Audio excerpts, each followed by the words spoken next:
Pavasarį, kai prasideda žiedų žydėjimas, mes geriam žiedų esencijas. Čia su manim magnolija, štai tokie gražūs žiedai, visas medis baltais žiedais pasidengęs.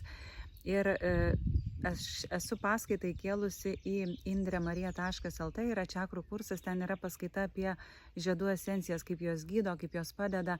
Ir šiandien papasakosime apie magnoliją. Tai magnolija yra naudojama, jeigu mes esam pernelyg emociškai jautrus, jeigu turim tą tokį emocinį trapumą, jeigu esam linkę greitai nutraukti draugystės, santykius, jeigu netgi greitai įsižeidžiam.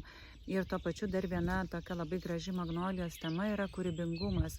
Jis padeda žmoguje gimti ir atsiskleisti kūrybingumui. Tai štai kviečiu pabandyti magnolijos žiedų esenciją. Galit pasidaryti patys, aš esu toje paskaitoje visą tai papasakojus ir dabar tikrai nuostabus metas panaudoti gamtos substancijas nemokamai ir padėti patiems savo.